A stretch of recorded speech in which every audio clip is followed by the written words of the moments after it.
আল্লাহ পাক রব্বুল আলামিন বললেন কালামে পাকের মধ্যে লাউ আনজালনা হাযাল কুরআনা আলা জাবালিন লারাআইতাহু খাশিয়ান মুতাশাদ্দিয়ান মিন খাশিয়াতিল্লাহ ওয়া তিলকাল আমসালু নাযরিবুহা লিন-নাসি লাআল্লাহুম ইয়াতাফাক্কারুন।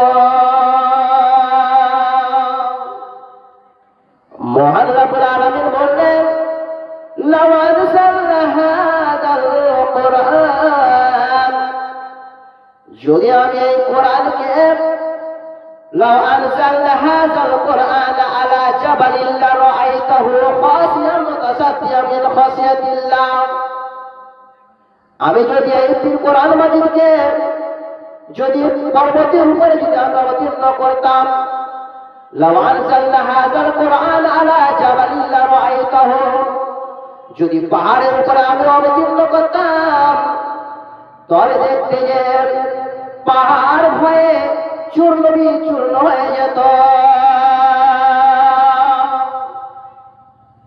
খাশিয়া মুতাসাদ্দিয়া মিন খাশিয়াতিল্লাহ, ভয়ে ভীত হয়ে এমন ভাবে কম্পনে কম্পিত হতো, এমন ভয় করতো খাশিয়াতি মিন খাশিয়াতিল্লাহ, ভয়ের জন্য ভয়ের কারণে পাহাড় কি হতো চূর্ণ বিচূর্ণ হয়ে যেত।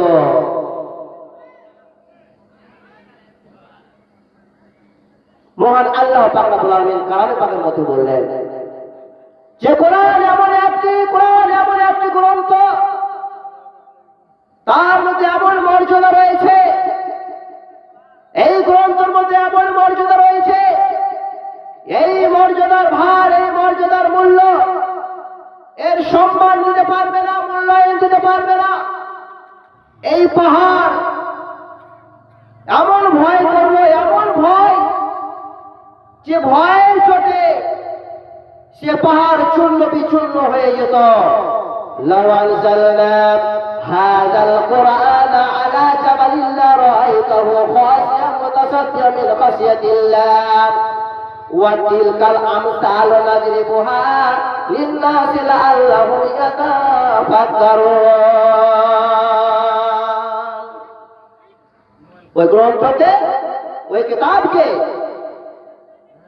আমি উদাহরণ স্বরূপ, আমি এক্সাম্পল স্বরূপ, আমার দলিল স্বরূপ আমি মানুষের কাছে জানান দিয়ে রেখে গেলাম।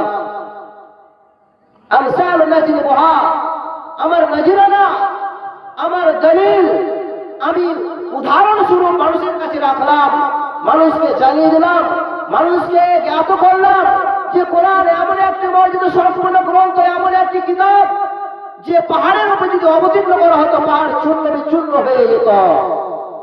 লিন-নাসি লাআল্লাহুম ইয়াতাফাক্কারুন, যাতে করে মানুষ চিন্তা করে, ধারণা করে, যাতে করে মানুষ বুঝতে পারে, যাতে করে মানুষ জ্ঞান অর্জন করতে পারে।